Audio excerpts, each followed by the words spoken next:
Bonjour à tous, j'espère que vous allez bien. Je suis très contente de vous retrouver dans un nouvel épisode de podcast lecture dans lequel nous allons parler de livres. Il n'y a aucun souci parce que vous ne voyez pas, mais à côté de moi, j'allais dire une immense pile. Non, elle était tellement grande que j'ai été obligée de la couper en deux. Et puis j'ai une petite pile de livres lus aussi dont je vais vous parler. Donc beaucoup de réceptions, des achats, mais dans ce que j'ai reçu, il y a aussi des livres Charleston que j'ai déjà lus. Donc je vais vous parler de pas mal de livres lus. Alors dans ce que j'ai lu ces derniers jours, il y a eu du bien, vraiment, c'était assez sympa, mais pas surprenant sur le fait que j'aime beaucoup, mais c'était très agréable. Et puis il y a eu du pas trop chouette quoi.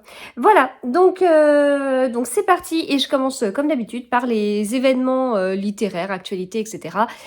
Où j'ai pu aller ces derniers jours. Alors mardi dernier, j'ai été à un événement Pocket. Rendez-vous des héroïnes, c'est la première fois que j'allais à un événement Pocket. Je remercie énormément, mais c'est encore trop faible de dire que je remercie énormément. C'est beaucoup plus que ça. Je remercie 1 million de fois Eva de Pose-toi et va lire de m'avoir invitée. J'étais sa +1 à cet événement et voilà, je suis très touchée. Elle le sait, elle sait pourquoi et voilà. Donc c'était très sympa. C'était très sympa. On a rencontré 3 autrices. Alors on nous a gentiment donné un tote bag avec les livres des autrices. Alors j'en avais lu aucun, mais il y en a un dont j'avais vu la couverture passer énormément de fois sur Instagram, donc il y en a un qui me parlait vraiment. En revanche, les 2 autres, ça a été pour moi une découverte. Donc il y avait Mathilde Faure, qui est l'autrice de Filles du vent. Voilà. Il y avait Isabelle Boissard, autrice de La fille que ma mère imaginait, avec le nouveau logo Pocket, qui est sympa. Et du coup, sur le dos du livre, voilà ce que ça donne. Et il y avait l'autrice Daniela Raimondi, autrice italienne, donc qui avait une interprète, qui est l'autrice du Sortilège de Stellata. Voilà, donc livre un peu plus épais. En fait, les 2 premiers dont je vous ai parlé, ils sont plutôt fins. Et voilà. Ah oui, d'ailleurs, ça me permet de voir, parce que je crois que c'est les premiers pockets que j'ai avec le nouveau logo. Ça me permet de voir les dos, vraiment, qui changent. Il n'y a pas que le logo qui change. Alors, ça a été intéressant parce que, du coup, les autrices ont parlé de leurs livres. Ça a été, la rencontre a été animée par Claire, qui est éditrice chez Pocket. Et, et j'étais très contente de la rencontrer. Même si je vais pas tout de suite tilter, mais voilà, bon, bref, je ne rentrerai pas dans les détails, mais c'est quelqu'un en fait que je connaissais par ailleurs pour d'autres raisons sur les réseaux sociaux et c'était très chouette de la rencontrer. Voilà, et puis c'était dans un lieu vraiment magnifique, un hôtel spa La Belle Juliette. Il faisait beau, mardi soir, il faisait beau et c'était en même temps pas la canicule, donc c'était très agréable. C'était à la fois dehors mais un peu ombragé, à la fois à l'intérieur et climatisé. Donc très bel endroit et voilà, ça m'a vraiment donné envie de découvrir ces livres, notamment notamment celui-ci en fait, la fille que ma mère imaginait. J'ai un petit peu parlé avec l'autrice, alors pas beaucoup, mais un petit peu parce que elle a dit quelque chose qui m'a un petit peu interpellée à un moment donné en disant voilà que on la considérait mère au foyer et donc elle ne faisait rien et après elle a dit en fait si j'ai écrit quelque chose, mais voilà ça a fait un peu écho à, quand je me suis arrêtée de travailler pour être avec les enfants et les clichés qu'il pouvait y avoir à ce moment-là. Donc on a pu échanger sur tout ça et de toute façon son livre m'intéresse assez. Euh, et elle a beaucoup voyagé, enfin voilà, c'est vraiment intéressant. Et puis celui-ci m'interpelle, alors pour plusieurs raisons, des raisons personnelles, voilà. Et puis voilà, il a eu quand même beaucoup de succès, prix de l'héroïne engagée notamment. Donc j'aimerais en savoir un peu plus. Donc pareil, hein, c'est un petit livre. Celui-là, il fait 200 pages, 201 pages, et celui-ci, il en fait 210, quoi. Donc voilà. Voilà, voilà. Donc un immense merci à Pocket et à Eva pour ce rendez-vous des héroïnes qui était très très sympathique. Et puis ça a été un plaisir de revoir eh ben, toutes les bookstagrammeuses que je peux voir aux différents événements. Voilà. Mercredi, j'ai été à un événement pas du tout littéraire, mais j'ai été invitée enfin, par rapport à mon compte Instagram, par rapport au fait que j'ai des enfants. On était invité avec ma grande c'était un showcase musical par j'allais dire trois petites, mais non, trois chanteuses jeunes qui avaient participé à The Voice Kids et qui maintenant se sont réunies toutes les trois pour faire un album et chanter des chansons de Dorothée. Voilà, donc ça me parle totalement au niveau des chansons, moins au niveau de ces trois fameuses chanteuses, contrairement à ma grande, donc c'était assez sympa. C'était aussi l'idée hein, de se dire les jeunes générations de maintenant, et ben, en fait leurs parents écoutaient Dorothée. Et voilà. C'est une bonne idée, une belle opération, mais bon, même si effectivement il y a de bonnes idées marketing derrière, c'est quand même hyper agréable de replonger comme ça en enfance et d'écouter des chansons que j'écoutais sur des 45 tours, quoi, avec un gros casque. Enfin, ouais. Voilà, le lieu était trop bien, on était sur une péniche et j'ai pas été souvent sur des péniches pour des événements, j'ai fait quand même la rentrée littéraire Robert Laffont la semaine dernière.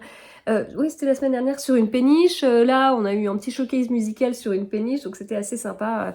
Voilà, c'était très chouette. Et puis, je suis aussi très contente d'avoir pu partager ça avec ma fille aînée. Voilà, donc c'est une parenthèse puisque ça n'a rien à voir avec le côté littéraire, mais je vous ai mis des petits inserts au début de la vidéo, donc je vous en parle. On va parler maintenant de tout ce qui est arrivé, de tout ce que j'ai acheté. Voilà. Alors, déjà, quelque chose qui n'entre pas dans ma palle, mais qui est très intéressant, c'est le nouveau numéro de Page des libraires. Donc, je suis abonnée à ce magazine dans le cadre d'un partenariat, et c'est le 3e que je reçois, et je reste convaincue que c'est quelque chose qui me plaît énormément comme style de magazine. Donc si vous ne connaissez pas ou si vous n'aviez pas regardé les vidéos où j'en parlais, donc en fait dans ce magazine, vous retrouvez pas mal de livres. Donc par exemple ici, en l'occurrence j'en connais aucun. Voilà, donc ça fait des petits articles en fait par livre, les livres du moment. Donc là c'est l'été des libraires. Voilà, donc alors est-ce qu'il y en a un qui va me parler? Ah bah celui-là, je l'ai vu passer hier, la couverture, elle m'a beaucoup interpellée. Celui-ci de Presse de la Cité, là. Le Cirque des Merveilles. La couverture est superbe. Ah, c'est par l'autrice de La Fabrique des Poupées. Bon, comme d'habitude, je vous le montre, mais je ne l'ai pas feuilleté. Mais en fait, c'est mon petit plaisir de feuilleter ça devant vous, désolée. Donc voilà. Et ah bah, la nouvelle traduction des Souris et des Hommes, je l'avais vue. Donc en fait, donc il y a les différents livres comme ça. Il y a des publicités en même temps, intéressantes, hein, forcément sur des livres. Donc ça nous intéresse aussi. Et puis donc au niveau de comment dire, il y a ces livres donc avec les couvertures, etc. Et puis il y a un petit résumé du livre qui est réalisé par un libraire en fait.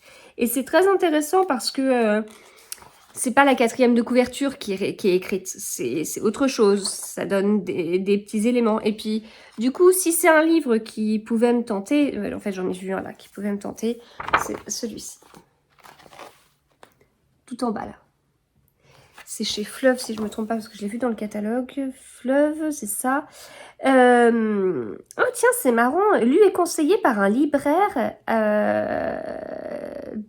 d'Agora à La Roche-sur-Yon. C'est marrant, je connais très bien cette librairie. Enfin très bien. Je connaissais très bien cette librairie il y a 20 ans.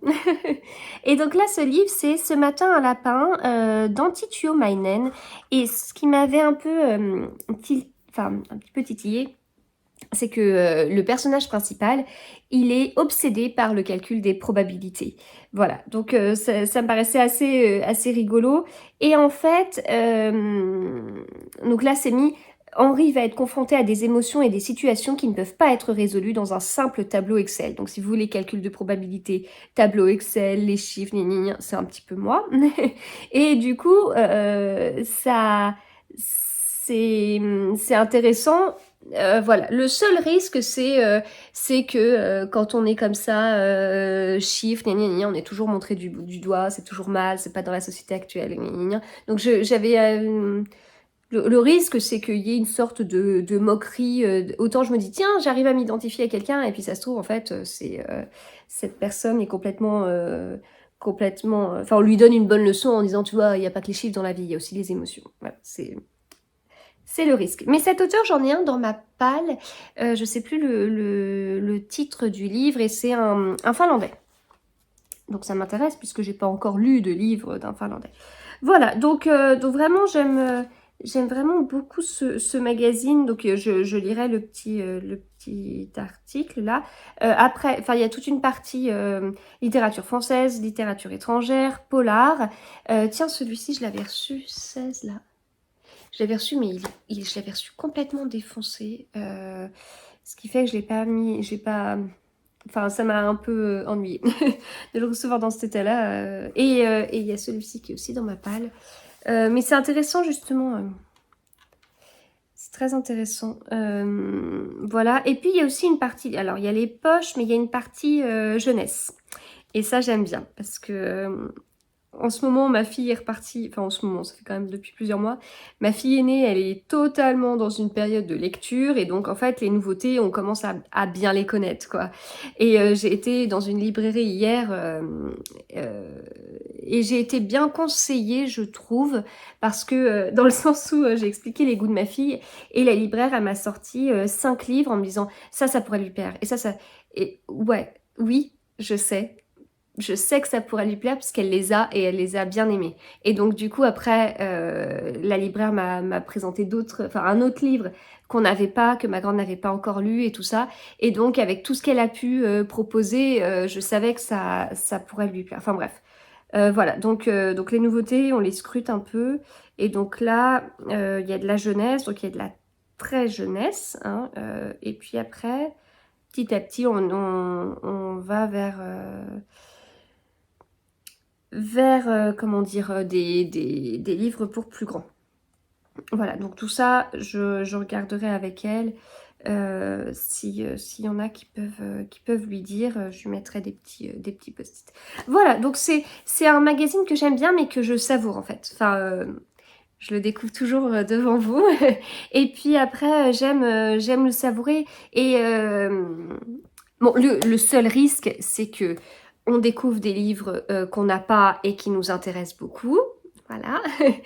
On va lire des petits articles hyper intéressants sur des livres qu'on a dans notre palle et on se dit, il faut vite que je les lise. Et voilà, c'est le risque en fait. Le risque, c'est que ça donne envie de lire davantage. Mais enfin, je dis ça bien sûr de façon ironique. Enfin, je trouve l'idée assez bien et j'aime bien ce format.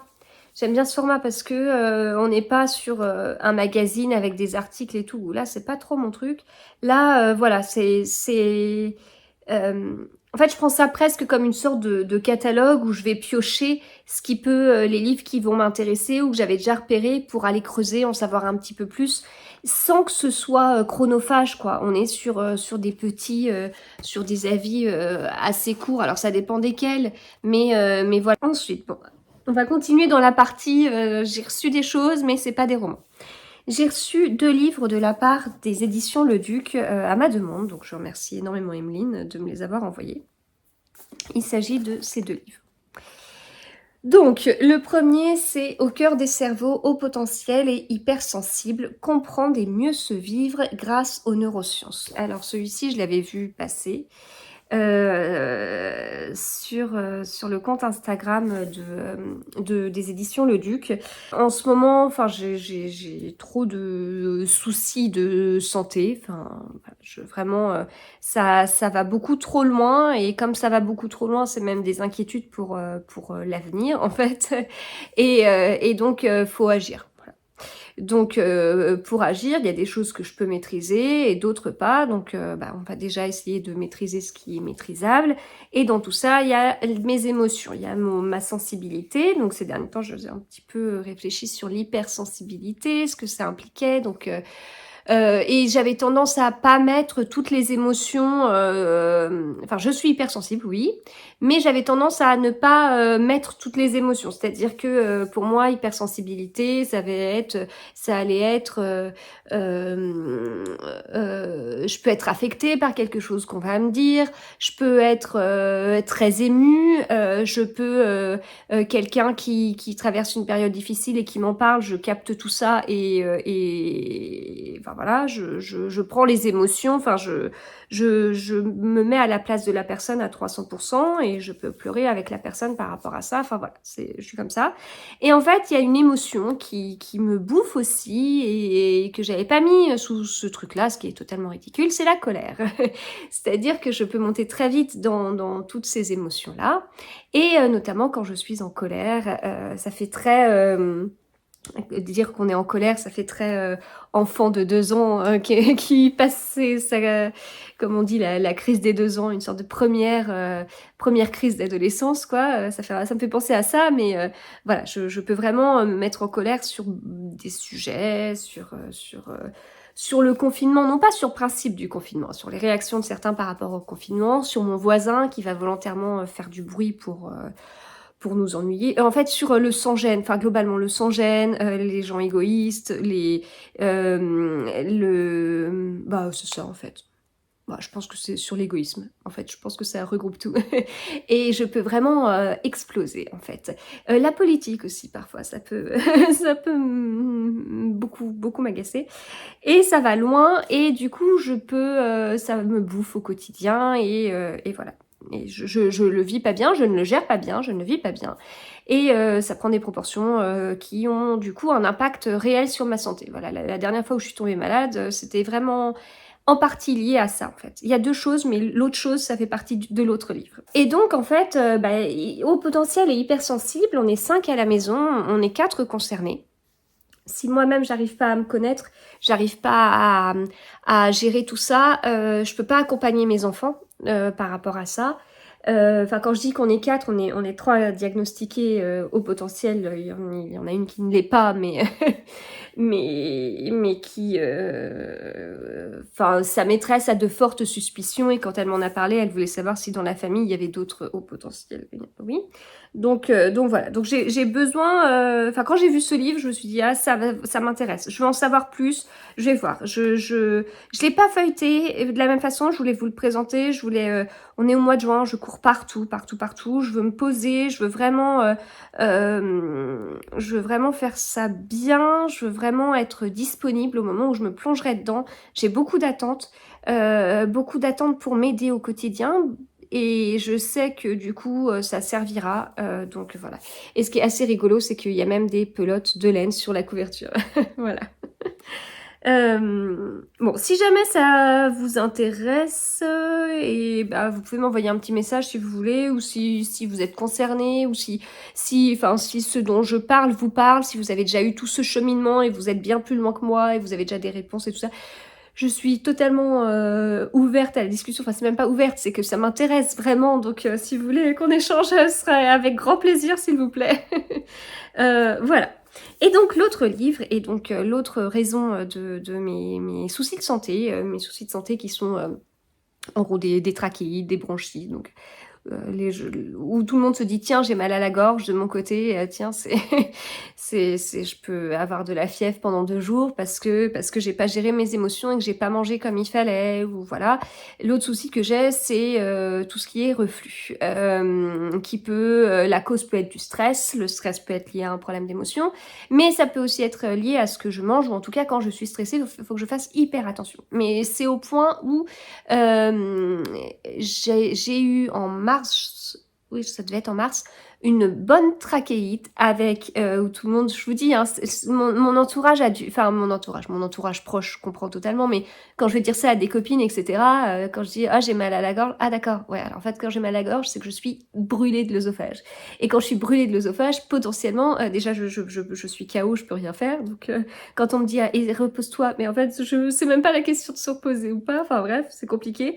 Et puis derrière, enfin ça peut être couché avec de la fièvre. Et la dernière fois que ça m'est arrivé, enfin la dernière fois que ça m'est arrivé, c'était pas la dernière fois, mais le truc en mars, là, ça avait été provoqué par du jus d'orange pressé, avec derrière moi j'étais stressée parce que j'allais à un événement, et ensuite derrière enfin tout ça en l'espace de très peu d'heures, j'ai couru parce que j'ai loupé mon train, j'ai couru parce que j'allais louper mon train, donc j'ai couru, j'ai été essoufflée, voilà, et derrière j'ai été stressée, donc voilà, et j'ai bu du jus d'orange pressé, ce que je ne gère pas du tout. Donc voilà, il y a un souci de reflux et qui me bouffe au quotidien. Et donc du coup, j'ai demandé aussi ce livre-là sur l'alimentation anti-reflux. Voilà, alors j'ai des médicaments, etc., mais c'est pas évident et parfois j'ai besoin juste de reposer tout ça et c'est pas facile. Enfin, voilà, bon bref,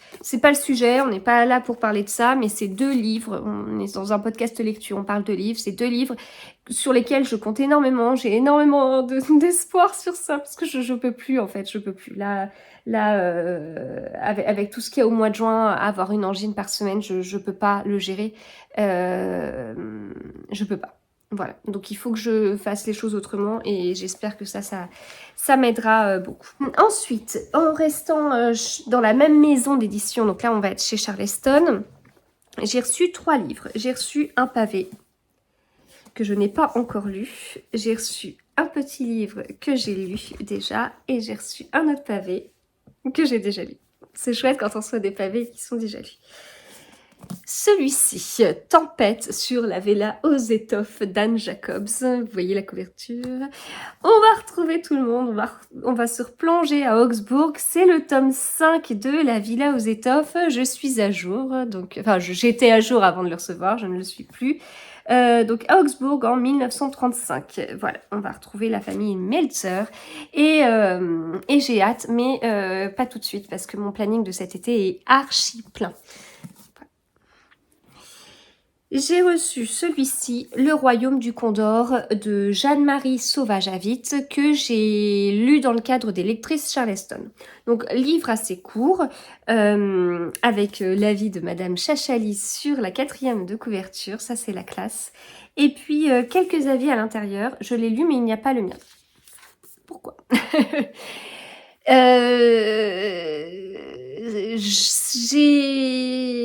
j'ai eu un petit peu de mal à accrocher. Enfin, non, c'est quand même pas à ce point-là. Disons que, comment vous dire, je l'ai lu, mais j'ai mis plus de temps que prévu. J'ai été limite par rapport à la deadline. Et voilà, on est sur une chanteuse, une jeune chanteuse qui a un cancer de la gorge. Et du coup, bah voilà, enfin, c'est pas qu'il y a 2 possibilités, mais elle avait pas envie, en tout cas, de traiter ça avec de façon trop médicamenteuse quelque part, de rester dans une chambre d'hôpital à plus rien faire, etc. Et en fait, elle est partie en Bolivie, au cœur de la cordillère des Andes. Elle s'est retrouvée dans un petit village et voilà, du coup, donc elle s'appelle Mirella. Elle découvre une autre manière de vivre dans le respect de la nature, de ses cycles, et peu à peu, elle se laisse bercer par le son des flûtes et des tambours qui rythment la vie de la communauté. Donc c'est intéressant, mais il y a un côté... Enfin, c'est intéressant. C'est pas trop mon truc, mais c'est intéressant. Et en même temps, ce qui m'a gênée, c'est pas tant le sujet, en fait, même si... Voilà, c'est pas trop mon style. Ce qui m'a gênée, c'est qu'il y avait beaucoup de descriptions de personnes. Enfin, quand je vous dis beaucoup, si vous le lisez, vous allez vous dire, non mais il y a quasiment rien en description de paysage. Mais trop pour moi. C'est pas trop mon style, ça. En l'occurrence. Enfin, du coup, l'histoire était pas trop mon style, etc. Mais après tout, pourquoi pas. Mais il y avait un petit peu trop pour moi de description de paysage. Il y avait un côté contemplatif et qui là, l'a pas fait. Je vous dis ça parce que j'ai lu des avis sur Blackwater comme quoi il y avait un côté très contemplatif. Là, ça me dérange pas. Voilà, donc bon, je l'ai lu, mais ça, voilà.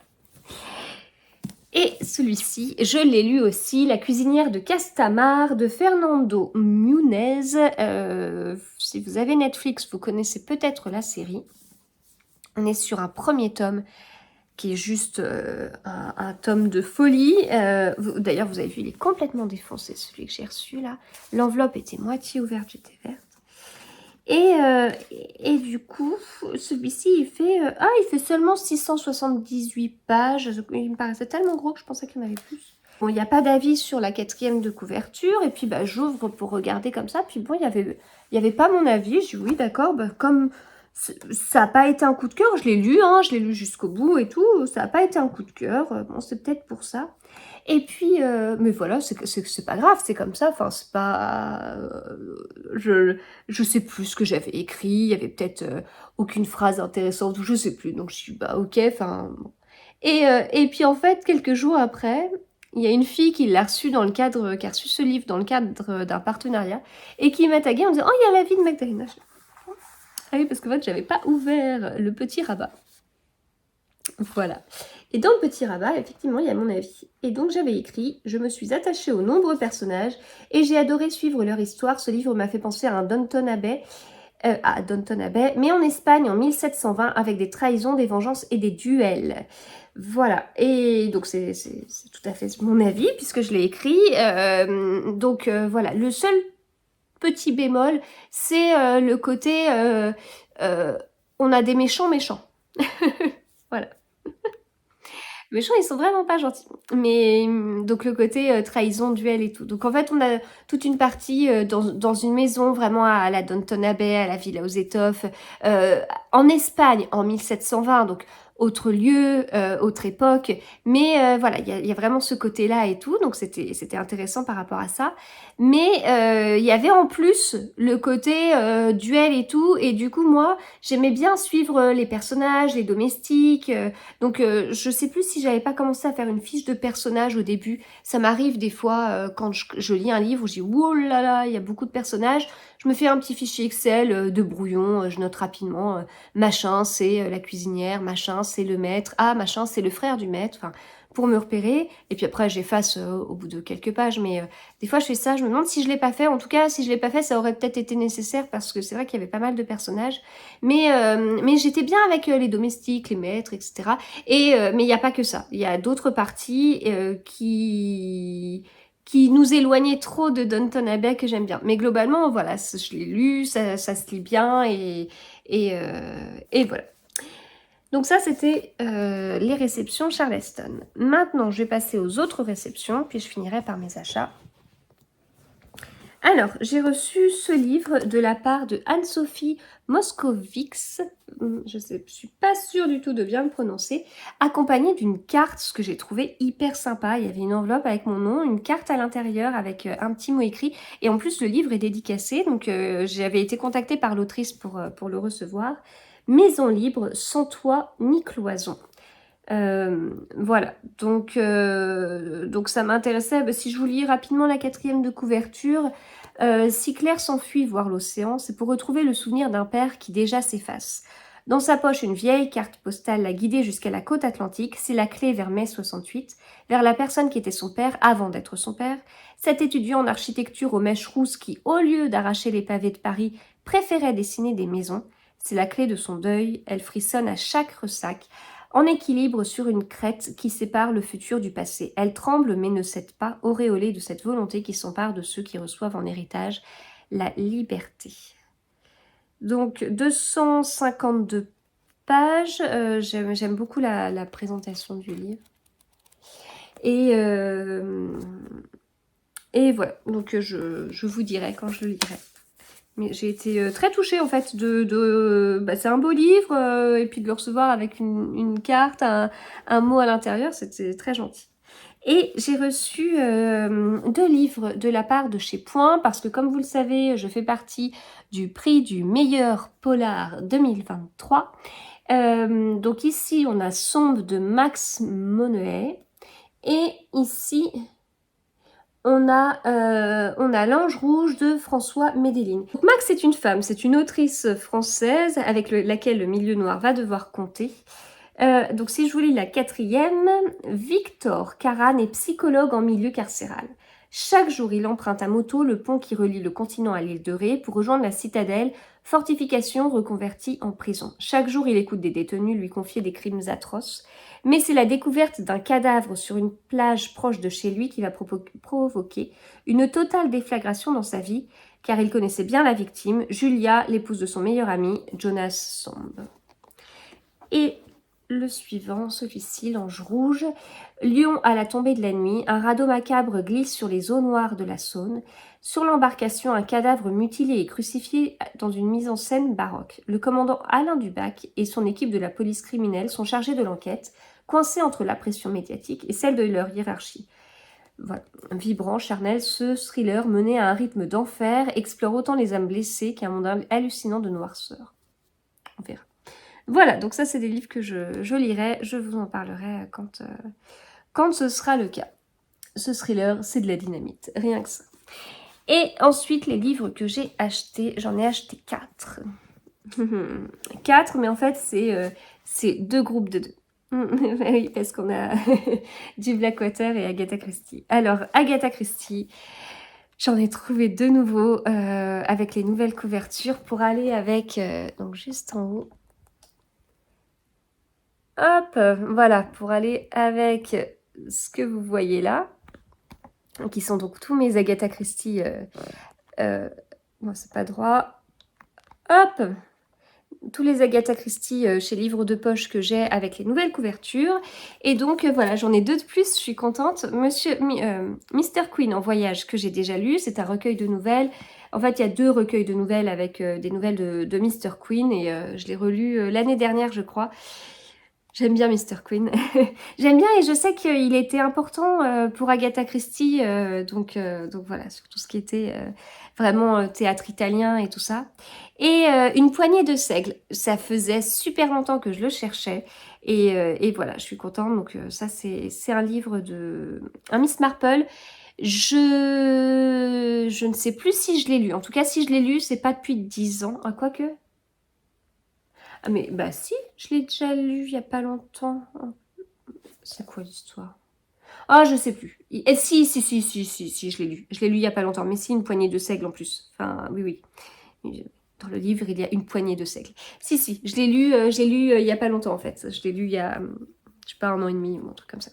Voilà, donc c'est pour continuer ma collection, et pour l'instant, par rapport à ceux qui sont sortis avec les nouvelles couvertures, il m'en manque un. Voilà, donc je le cherche. Et ensuite, Blackwater, donc j'ai fini le 2, je vais vous en parler après, et j'ai acheté les 2 suivants, le 3 et le 4. Je les ai achetés dans une librairie, j'ai pris le sac à côté de moi, une librairie à Levallois-Perret, donc librairie des beaux titres.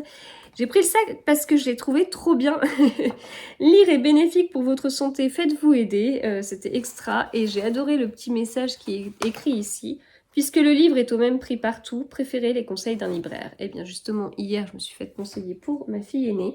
Et je voulais à tout prix acheter mes Blackwater là-bas, puisque j'avais déjà acheté le 2 là-bas. J'avais pu échanger avec l'un des libraires sur la série, en fait. Donc moi, vous savez, je suis pas habituée à échanger avec des libraires. Hein.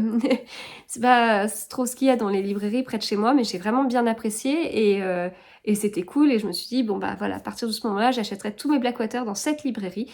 Donc j'ai acheté 3 et 4, ils n'avaient pas le 5, ils n'avaient plus le 5. Il était en commande, et ils n'étaient pas sûrs de le recevoir de suite. Donc voilà, en tout cas j'ai déjà le 3 et 4. Et peut-être que le 3, j'hésite à le commencer ce soir. Non, ça c'est autre chose. Voilà, donc c'est pas mal, hein. Ça fait beaucoup de livres en plus dans ma palle. Voilà, mais j'arrive toujours pas à 200 livres dans ma palle, donc ça va, je suis large. Bon, et bien maintenant je vais passer aux livres que j'ai lus. Alors, livres que j'ai lus, on va d'abord commencer par les livres que j'ai écoutés. Dans le cadre du jury du prix Audiolib, j'ai écouté Les Sœurs de Momor de Jérôme Loubry, que je connaissais déjà parce que Jérôme Loubry est un auteur que j'aime beaucoup, que j'ai découvert à la dernière édition de Saint-Maur en poche. Voilà, je vous l'ai raconté 50 000 fois, mais Saint-Maur en poche arrive et j'aurai toujours... En fait, maintenant, mon truc dans les salons, c'est de trouver mon Jérôme Loubry, en fait. Alors, c'est quoi trouver mon Jérôme Loubry?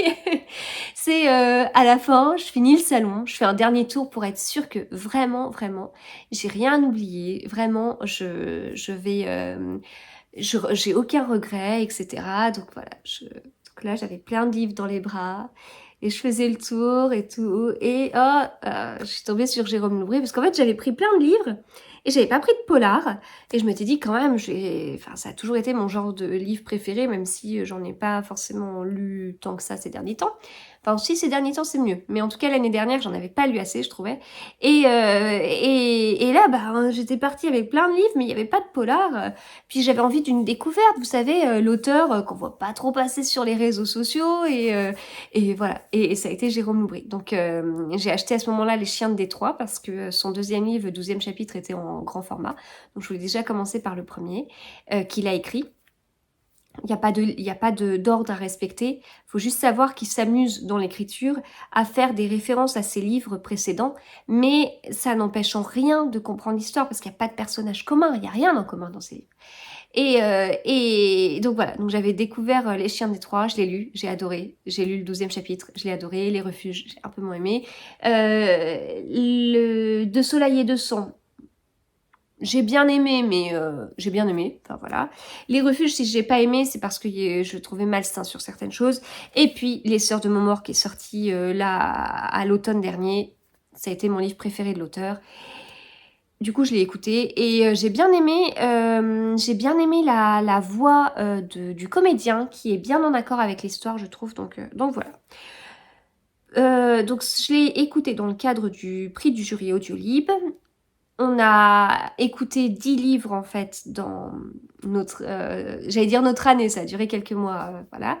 On a rendu notre avis et puis en fonction de l'avis des 20 jurés sur ces 10 titres, eh bien 5 en sont ressortis en fait et vous pouvez voter pour l'un de ces 5 jusqu'à la fin du mois d'août, ou début. Oh, j'ai un doute sur la date. Bah, vous allez sur le site d'Audiolib ou allez sur le compte Instagram d'Audiolib, tout sera écrit. Et donc voilà, il y a 5 titres qui ont été sélectionnés, dont Les Sœurs de Montmort de Jérôme Loubry. Il y a Enfant de salaud dont je vous ai parlé il n'y a pas longtemps. Il y a L'Ange de Munich, Ce que nous confions au vent et Apaiser nos tempêtes. Le tout premier que j'ai lu. Voilà.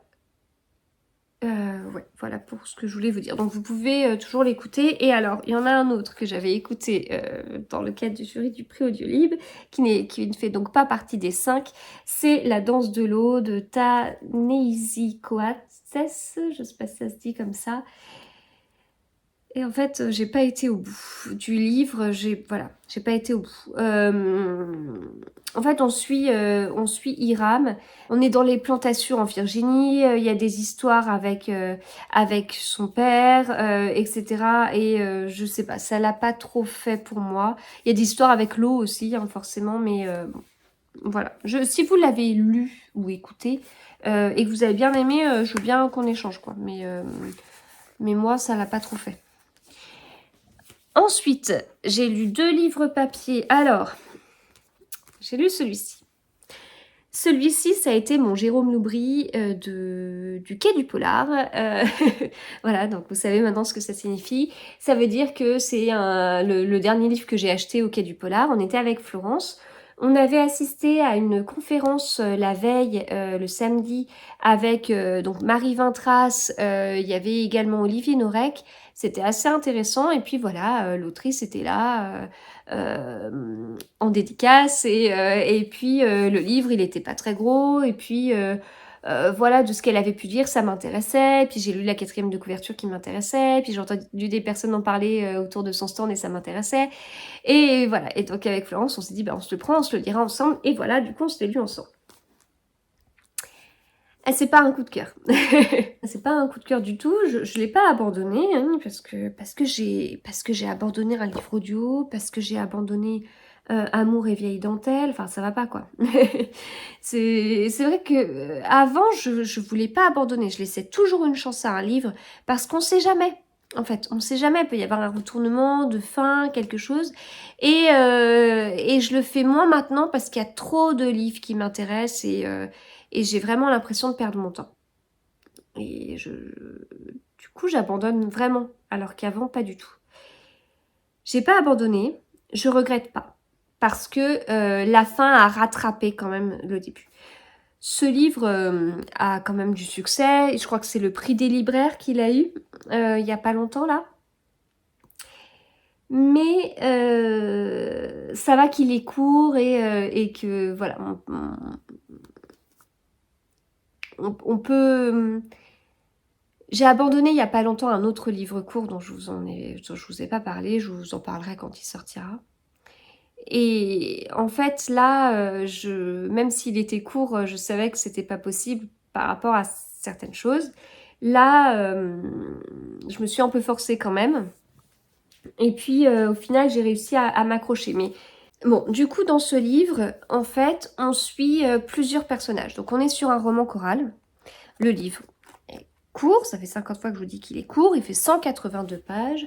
Et puis, en fait, les chapitres, donc c'est un personnage, un chapitre. On est sur 2-3 pages, quoi. Donc, c'est très rythmé. Mais quand même, il n'y a pas de page blanche. Hein. Peu importe, le chapitre peut commencer sur la page de droite, page de gauche, il n'y a pas de page blanche. Voilà. Donc mon livre est dédicacé de Lyon, du coup, du quai du Polar. En fait, là où j'ai eu du mal, c'est que on nous plonge dans des histoires sans nous aider, sans nous guider. Et le livre Amour et vieille dentelle, ça m'avait fait un petit peu ça. Donc du coup, j'ai eu des warnings en fait en me disant ah non mais en fait j'ai abandonné pour la même chose. Bon. Donc on est en Alaska, il y a une tempête. On est dans le blizzard. Il y a un jeune garçon qui disparaît, je vous lis à peu près à la 4e de couverture. Et puis en fait, il y a Bess qui tient la main de l'enfant, qui sort en fait dans la tempête et elle lui lâche la main et elle perd l'enfant. Impossible de le retrouver. Enfin, c'est une tempête. C'est impossible de voir à plus de 2 mètres, quoi. Et du coup, elle se lance à sa recherche. Il y a d'autres habitants dans cette espèce de village en Alaska. Je ne sais pas comment parler de cet endroit un peu perdu. Il y a quelques habitants. Et puis, les habitants partent aussi à la recherche. Et du coup, voilà, on va avoir pas mal de personnages. On va voir Bess, on va voir Benedict, on va voir Cole, Freeman et je crois on suit un peu d'autres personnages après. On sait pas de façon régulière, on va suivre en fonction de l'histoire. Et puis en fait, on nous jette vraiment dans le grand bain. Enfin, si vous voulez, là, si je vous lis les premières lignes du livre, je l'ai perdu. J'ai lâché sa main pour refaire mes lacets et je l'ai perdu. Je sentais mon pied flotter dans ma chaussure. Je n'allais pas tarder à déchausser et ce n'était pas le moment de tomber. Saleté de lacets. J'aurais pourtant juré que j'avais fait un double nœud avant de sortir. Si Bénédicte était là, il me dirait que je ne suis pas suffisamment attentive. Il me signifierait encore que je ne fais pas les choses comme il faut, à sa manière. Il n'y a qu'une seule manière de faire à l'entendre, c'est drôle. Des manières de faire, il y en a autant que d'individus sur Terre, mais ça doit le rassurer de penser qu'il sait. Voilà. Et rien que là, vous voyez, il y a quelques lignes, eh bien, vous allez vous faire une idée. Enfin, si vous êtes comme moi. Vous faites une idée sur l'histoire. Vous faites une idée sur les liens entre les personnages, sur la relation Bess-Bénédicte, etc. Enfin, moi, j'ai eu des idées très précises sur le truc. Mais on ne nous dit pas. On nous suggère des choses. Faut se méfier de ce qui est suggéré. Tout au long du livre, c'est comme ça. On nous suggère des choses. Chaque personnage, donc on alterne entre les personnages. En fait, c'est marrant parce que maintenant que je vous en parle, je me dis, mais en fait, je l'ai bien aimé, quoi. Ouais, c'est avec le recul. Bon, donc, une révélation en plein enregistrement de vidéo. Donc, en fait, on suit chaque personnage. chaque personnage parle à la première personne et on alterne comme ça. On nous jette dans le grand bain. Enfin, si on nous jette dans le grand bain, mais l'autrice va s'amuser à nous mettre des choses dans la tête. Voilà, donc là, cette partie, il y a plein d'autres choses. Et en fait, donc, ce qui fait que dans ce qu'on lit, on part dans des schémas, dans des choses, dans des... C'est pas des préjugés, mais je pense que l'autrice s'amuse à... Je pense que l'autrice s'amuse à se dire, tiens, si je leur dis ça, alors ils vont penser que... Et c'est bien, ils tombent dans un panneau. Et voilà, j'ai l'impression que c'est un peu comme ça. C'est pas forcément des choses importantes, hein. Enfin là, ce que je viens de vous dire, ce que je viens de vous lire, vous pouvez passer des heures et des heures à réfléchir dessus. Il y a rien, il n'y a pas de révélation, c'est juste un exemple en fait. Enfin là, quand je vous lis ça, vous allez penser certaines choses, voilà, parce qu'il y a des choses qui sont suggérées en fait. Et on n'est pas tenu par la main. On nous dit pas, on nous donne pas une carte d'identité des personnages. On n'a pas un arbre généalogique. On suppose l'âge par des relations entre les personnages. Tiens, lui, il connaissait le père de machin depuis qu'il était petit. Ok, donc il a le même âge. Enfin, voilà, c'est presque un livre basé sur des déductions. Et même à la fin. Je peux pas vous dire, on était sur une enquête incroyable et j'ai trouvé le meurtrier. Ben, alors, pas du tout. C'est pas vraiment une enquête. Mais pourtant, à la fin, il y a une sorte de dénouement. Et même à la fin, cette sorte de dénouement n'est pas écrit explicitement. Voilà. On en a parlé avec Florence une fois qu'on a fini. Elle a beaucoup moins aimé que moi. On se rendait compte qu'il y avait des choses qui n'étaient pas claires pour nous, en fait. Autant il y avait des trucs, ok, j'avais compris, mais une fois que je l'ai fini, que j'ai réfléchi, je dis mais en fait, on n'a jamais eu le dénouement sur tel truc. Peut-être que c'était suggéré, voilà. Donc il y a un côté peut-être lecture exigeante parce que vous lisez l'histoire comme ça, vous faites un avis, et puis à la moitié du livre, on vous donne une claque et on vous fait comprendre que non, vous vous étiez un petit peu trompé, puisqu'on vous avait mis dans le panneau, mais c'est le jeu et c'est très rigolo aussi. Et quand on voit ça, l'intérêt pour le livre se reprend. Mais vraiment, on est jeté un peu dans le grand bain et on se rend pas compte à quel point on est jeté dans le grand bain sans être guidé. J'ai lu ce livre d'une traite, je voulais vraiment le lire d'un coup, parce que c'est un livre court et puis c'est le genre de livre où on est dedans, on en ressort parce qu'il faut se coucher, parce que voilà, pour X raisons, parce que c'est plus un moment de lecture, on se remet dedans et on a oublié qui était tel personnage, on a loupé une info, enfin voilà. Donc c'était le style de livre que je voulais lire d'une traite, ce que j'ai fait. Au début, je vous dis, c'était un peu loin. J'ai quand même pensé à l'abandonner. Il m'a fallu du temps pour rentrer dans l'histoire et j'ai eu vraiment un intérêt pour le livre. Et là, à partir du moment où j'ai eu un intérêt, j'ai défilé les pages aux 2/3 du livre. Donc c'est beaucoup, c'est vraiment beaucoup. En même temps, si je vous dis que j'ai mis un peu de temps avant d'entrer dans l'histoire, dans Glacé de Bernard Minier, et que ça m'a pris 50 à 100 pages, on se dit, ah oui, c'est rien par rapport à 725 pages.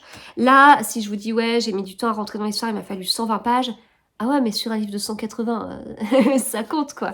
Voilà. Donc, bon, maintenant que je vous en parle, globalement, l'avis que j'ai, l'impression qu'il m'a laissé, c'est plutôt positif. Je m'attendais pas à ça, j'avais pas lu d'avis dessus, j'étais pas préparée à ça, enfin bref. Et du coup, j'ai été un peu surprise de la tournure que ça a pris, mais au final, positif. Bon, après ce livre, il coûte 17 € pour pas beaucoup de pages, des chapitres assez courts. Voilà. Et en même temps, il a apparemment du succès puisqu'il a eu un prix. Donc, bon. Si vous l'avez lu, hein, on en parle si vous voulez. Et puis, et je vais terminer sur ça, livre lu, Blackwater 2, La Digue. Alors, pourquoi je l'ai lu? Ah oui, j'étais un peu en avance sur mon planning lecture. Parce que vous savez, ces derniers temps, j'essaie de faire des plannings lecture assez réalistes, assez réalisables, enfin de façon à ce que je ne sois pas frustrée dans mes lectures, etc. Et du coup, j'ai des petits trous. Et là, en l'occurrence, j'avais fini un livre plus tôt. j'ai abandonné un livre, je crois que c'était ça. Je devais lire un livre, je l'ai abandonné, ah zut. Celui-ci, je voulais le lire d'une traite, donc vu que la semaine dernière, on était très pris au niveau du temps et c'était très stressant. Donc, très stressant et très émouvant en tant que maman. Mais voilà, c'est les fins d'année scolaire. Hein. Donc du coup, eh ben, j'avais une fenêtre de tir pour pouvoir lire un autre livre. Et donc j'avais choisi Blackwater 2 parce que j'avais des petits moments, vraiment des moments où j'aurais pas dû lire, mais aller lire selon la soirée que j'ai. Si c'est pas une soirée à Paris où je me suis tapé je sais pas combien de temps pour rentrer, etc. Quand je rentre, j'aime bien globalement me lire quelques pages. C'est ce que je dis aux enfants. De toute façon, je l'ai encore dit à mon fils il y a pas longtemps. Bah justement, on rentrait d'une soirée d'un des spectacles et il était tard, mais mon fils n'arrivait pas à dormir. Et bah d'habitude il est tard et on dit bah ça fait normalement ça fait 2 heures qu'ils auraient dû être au lit. Bon bah couchez-vous puis dormez quoi, c'est l'heure.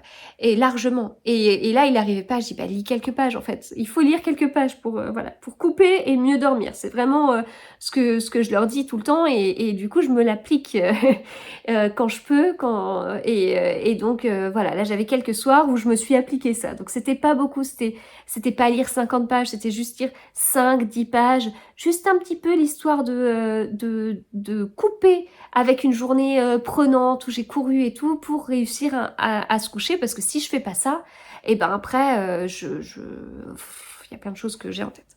Donc du coup ce livre était très bien pour ça parce que c'est pas une lecture exigeante et donc je savais que si je lisais quelques pages, j'allais réussir le lendemain à me replonger dedans et tout. On est toujours sur une sorte d'écriture un petit peu enfantine, une sorte d'écriture à la Desperate Housewives et voilà, et j'ai mis des petits post-it au cours de ma lecture parce que j'arrête pas de vous dire mais si l'écriture est bien, mais je voulais vous lire quelques passages pour vous prouver que l'écriture elle est vraiment bien et enfin en tout cas vous donnez plus de matière que la description que je peux en faire quoi. Voilà, vous donnez la vraie matière brute qui m'a donné cet avis plutôt que de vous donner un avis qui peut ne pas parler à certains d'entre vous. Donc Blackwater 2. Alors les choses très positives, la couverture. Voilà. Et vous avez vu hein, la couverture du 3 et la couverture du 4. Les couvertures restent magnifiques. C'est chez Monsieur Toussaint l'ouverture. Les livres sont à 8,40 € et à côté du prix, on a un petit merci. C'est un grand livre écrit par Michael McDowell. Il y a un sacré moment. Je ne sais pas si j'ai la date exacte à l'intérieur. 1983. Et du coup, c'était normalement un pavé qui a été coupé, comme vous le savez sûrement, parce que ce livre, on en parle partout, qui a été coupé en livres d'environ 250 pages. Le premier faisait 250 pages pile, le deuxième faisait 250 pages pile. Quand j'ai acheté les 3 et 4, j'ai dit, c'est bizarre, il y en a un qui est plus gros que l'autre. Bon, c'est vrai que celui-là, il est peut-être plus épais, il y a peut-être plus de pages, et en fait, il s'arrête à la page 252. Ok, c'est pas 250 pages pile, mais c'est pas loin. Et celui-ci est un petit peu plus court, puisqu'on est il s'arrête à la page 238. Voilà. Mais bon, donc c'est pas que des livres de 250 pages pile, mais en tout cas, c'est un gros pavé qui a été découpé en plusieurs épisodes. Ce que j'ai bien aimé aussi, c'est, je vous l'avais déjà dit, je crois, la dernière fois, c'est que on commence avec un résumé. Je lis beaucoup en ce moment, je n'ai pas toujours en tête ce qui se passe, enfin le dernier tome que j'ai pu lire d'une série. Par exemple là, quand il va falloir que je reprenne La Villa aux étoffes, le 4e tome, je l'ai lu je sais plus quand, et en fait ça a tendance à me rebuter un peu, ouais, enfin quand je vais le reprendre, je vais me dire ok, mais alors je vais rien comprendre parce que je me rappelle plus du tout du tome 4 et tout ça. Et il n'y a pas de résumé. Mais je sais aussi que globalement, dans La Villa aux étoffes, c'est bien fait parce que l'autrice, en fait, nous accompagne. C'est pas quelque chose, c'est pas un résumé comme là, de façon très scolaire, entre guillemets. Mais tout au long de l'histoire, elle va nous dire « Eh machin, vous saviez enfin, on se rappelle de l'histoire qui s'est passée. Enfin, je sais pas comment dire. Enfin, ce que je vous dis, c'est grossier. C'est fait de façon beaucoup plus subtile que ça, mais on arrive à nous faire raccrocher les wagons et à nous donner, à nous faire un résumé des épisodes précédents sans nous écrire résumé des épisodes précédents. Là, c'est pas pareil puisque le livre n'avait pas été écrit pour être découpé 50 fois. Donc le fait d'avoir un petit résumé comme ça, même si ça fait pas 50 ans que je l'ai lu, mais quand même j'ai lu des livres entre le 1 et le 2, et ben avoir le résumé, tout de suite ça m'a replongé dedans, je dis ah oui c'est vrai, que ça s'était terminé comme ça, j'ai hâte maintenant, faut que je continue. J'ai pas regardé si du coup il y avait à nouveau un petit résumé dans le tome 3, j'imagine, parce que oui, il y a un petit résumé dans le tome 4. J'imagine l'idée était bonne, ça aurait été dommage de faire un résumé, un résumé dans le tome 2 et pas dans le reste. Donc voilà, ça aide beaucoup et ça va aussi, je trouve, avec l'écriture qui accompagne, etc., etc. Ben voilà, on accompagne aussi dans le résumé. Donc j'ai noté 2 petits passages parce que j'ai trouvé, je trouvais que c'était que ces 2 passages montraient bien l'écriture et du coup ce que j'aimais bien dans l'écriture. Donc là, il y avait notamment, on est comme vous le savez dans un livre qui a un peu de fantastique. Il y a une certaine ambiance en fait. Et là, cette ambiance est décrite, mais avec des mots. Enfin, j'ai lu ce passage plusieurs fois tellement j'ai bien aimé. Donc cette nuit-là, alors que les Casquets dormaient et rêvaient, un brouillard s'éleva de la Perdido pour se répandre sur la propriété. Il n'était pas inhabituel d'en avoir dans ce coin de l'Alabama, mais il ne surgissait que la nuit, et rares en étaient les témoins. Plus épais et sombre que d'ordinaire, celui-ci monta de la rivière comme un prédateur transperce la nuit après un long sommeil diurne, impatient de satisfaire sa faim. Il s'enroula autour des 3 maisons, les enveloppant d'un voile stagnant, épais et silencieux. Ce qui avait été sombre quelques instants plus tôt devint obscur. Il avait été si discret et délicat que son arrivée n'avait tiré personne du sommeil. L'humidité de la rivière infiltra les demeures et nimba les dormeurs d'une moiteur asphyxiante. Voilà, c'est... Enfin bon, ça continue un peu comme ça, mais vous voyez, mais ça nous met dans une ambiance, mais c'est extra. Et en même temps, enfin bon, je vais pas vous faire une description de texte et tout, c'est pas mon truc. On nous parle du brouillard, et le brouillard, il s'enroule autour des 3 maisons, il les enveloppe d'un voile. Enfin, c'est... On s'imagine, en fait, on s'imagine que voilà, le brouillard, c'est un être humain, et je trouve ça extra. Enfin, ça va avec le côté un peu enfantin, comme je vous disais. Et en même temps, eh ben, c'est pas une histoire toute sympathique, quoi. Là, ça fait un peu peur, presque. Et il y a un autre passage que j'ai bien aimé. Donc en fait, on nous décrit 3 personnages. Donc on nous décrit le premier, on nous décrit le deuxième, et puis le troisième est décrit à partir du moment où je vous lis la phrase. Donc faut s'imaginer que juste avant la phrase que je vais vous lire, on était sur le deuxième personnage en fait. En d'autres temps, Vernel Smith aurait pu être un bouffon à la cour d'Espagne.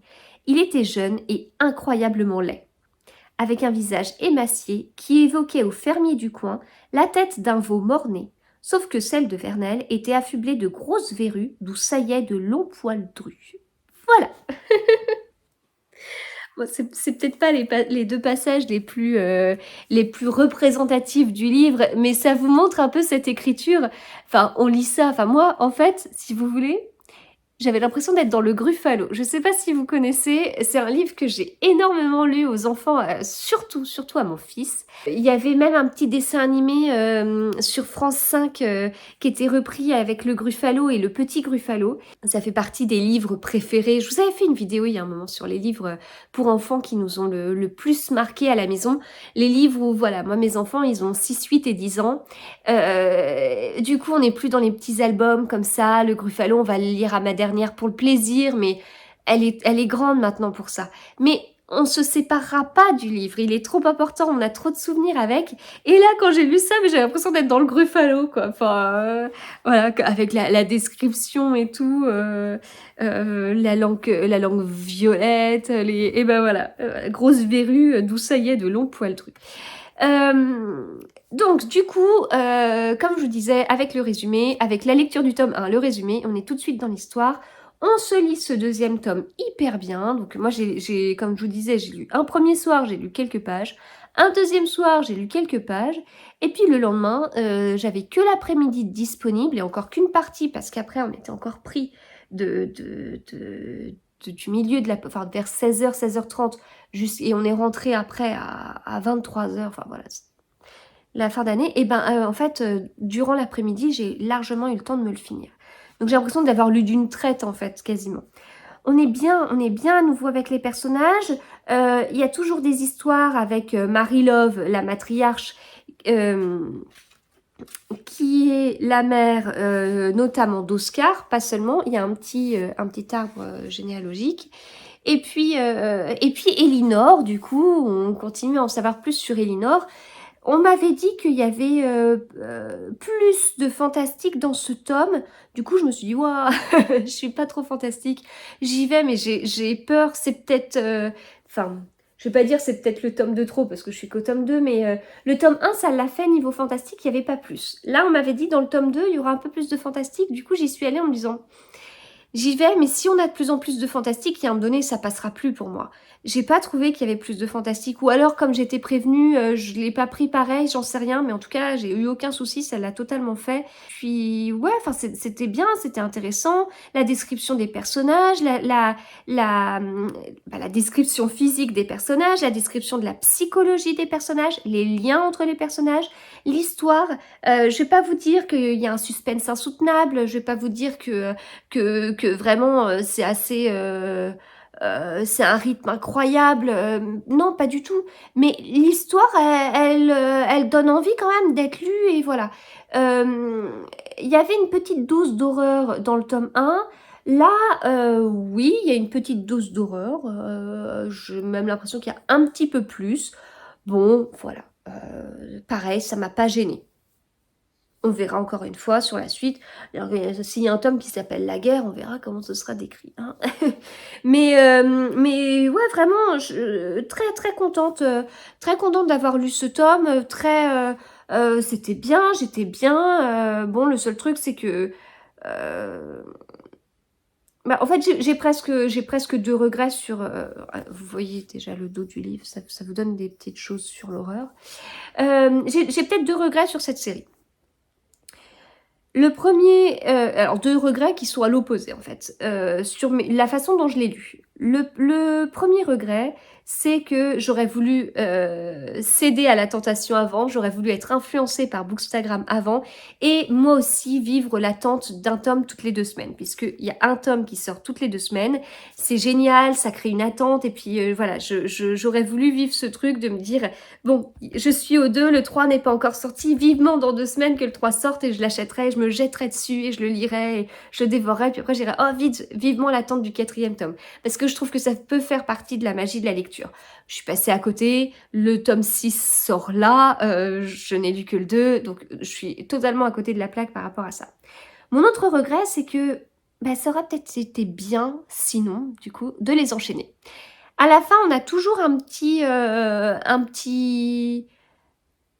truc qui donne vraiment envie d'enchaîner, en fait. Et ce truc-là, je me dis, quand je ferme mon livre, je me dis, ah, vivement le suivant, puis en fait, je passe à d'autres livres, et puis, le suivant est repoussé plus tard. Bon. Donc ça, c'est un peu dommage. Après, c'est comme ça. J'avais pas prévu Le 1, je l'ai casé comme ça. C'était pas prévu que je me greffe à la lecture commune de Florence et Angie, qui, elle, l'avait prévu depuis un moment. Moi, je me suis greffée un peu au dernier moment. Donc j'avais pas du tout prévu dans mon planning lecture de mettre toute la saga. Le 2, pareil, je l'ai mis entre deux. Le 3, je vais peut-être me le mettre entre deux. Après, c'est un petit plaisir. Hein. C'est un livre qui est très facile à mettre entre deux lectures prévues.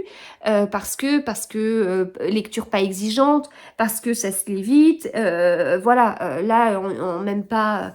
c'est même pas une demi-journée, quoi. Non, mais je vais peut-être faire le 3 comme ça.